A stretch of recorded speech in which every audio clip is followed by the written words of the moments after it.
pangirwa ba PF instead yona pali njala yamene muli nayo kuno kuchimanja ndi mama farmers pali malaiti yamene yatula pali milisi yamene yachipa baleta ndeo nzeru balipe. Political violence has continued in Chilanga's Chimanje ward, a few kilometers away from the central business district of Lusaka, besides the Patriotic Front, PF, scooping the recently held by-elections in this ward. The by-elections in Chimanje ward were characterized by violence and apathy, where only 800 people participated in the voting of the over 4,000 registered voters. On the last day of the campaigns, UPND cadres were beaten only to be rescued by the quick response of the police. This man and his family are the latest victims of political violence. He may not be directly involved in the politics, but his wife, who was also badly beaten, hosted UPND meetings in Chimanje ward.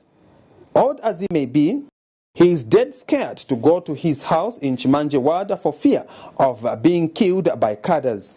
I'm so worried.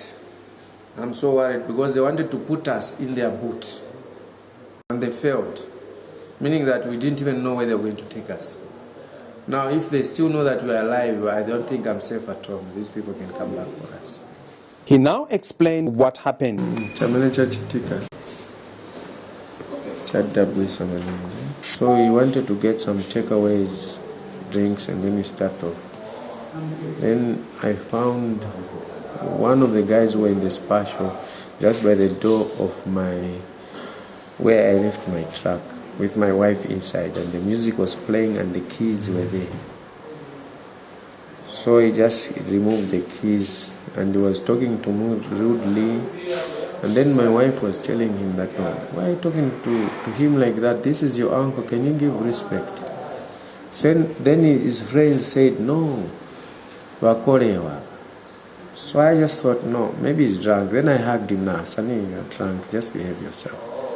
I just left him. And then I just decided, no, I didn't want violence. I just left him there and went back in the shop.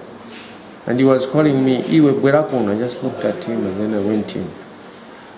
Next thing, I saw him going around to my wife's side, quarreling with my wife. I was just looking in the shop.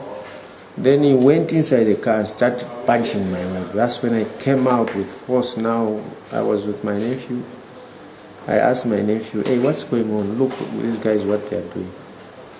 And then when I went there and tried to pull him out from the car when he was punching my wife, he punched me 2 punches. I fell down. I went back again. That's how we were beaten. They were beating us. There were about 6 of them, and the other mob came. There were so many. They started beating us, and I saw my wife being kicked like a dog, kicked on the face. Even her pant outside, undressing her, kicking her badly. So I was trying to rescue my wife. I was just kicked. That's how I'm looking just now. This is what happened. Until to hear there's this guy called Oga.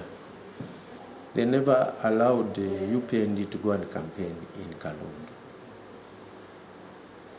So, after the by-elections and the PF won, we just heard that since PF has won, we were even lucky because they had surrounded that place for voting.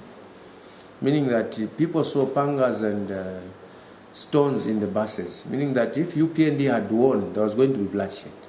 So people were saying, no, it's even better that they've won. So we said, no, it's also a victory for them. But I don't know why they are still coming for us. Somebody who has won is better if they lost. So I don't know the reason, but I'm so shocked. Do you know who attacked you? Yes, Oga. We just know him, Oga, and I saw him for the first time today, and I know him. I've just seen him again. Then later on, he started beating up man. Beating her. That came, tried to rescue her, also rescued her, but there were a lot of people there, so I couldn't manage to rescue them. So because there were a lot, there were almost about 150 to 200. When I rushed to a police station, they came at the police station. When they came there, I rushed into a certain because there was only one police woman there, so she couldn't help. So I rushed into a certain house, just I think opposite to less than 50 meters to a certain house from the police station. They came into the house, they tried to break the door, they tried here and there. The first door, the entrance, they did that. It was broken. I went into a certain bedroom, they did the same. Then one of the commanders said, no, leave that guy. But they insisted, so they went outside. From that door which they broke, I went into another room. And then they came out as a mob. They broke the door. Then when they broke the door, they got me, they started beating me. Then they took me to a police station. That's how I was saved. Now, what were they using? They had, I saw one with a panga, but I saw others were some iron bars and planks. Why were they beating you? We don't know, but automatically it's a political issue. Who was beating you? The PF cadres. How do you know they are PF cadres? We know them. I know them. Why would PF cadres want to beat you? I don't know. Because there's some guy who attacked me. I talked to him, but I don't know because I was with Mom. Because being Mom, she's a UPN person. So they also attacked me because I was with them. The kind of beating this woman received from countless cadres who intentionally inflicted severe pain on a helpless woman could be of great concern as the country and the major political players, the President of the Republic of Zambia, Edgar Lungu, and the opposition UPND leader, Hakainde Hichilema, through the Commonwealth envoy, are going through the process of dialogue. This at the background of bloodshed.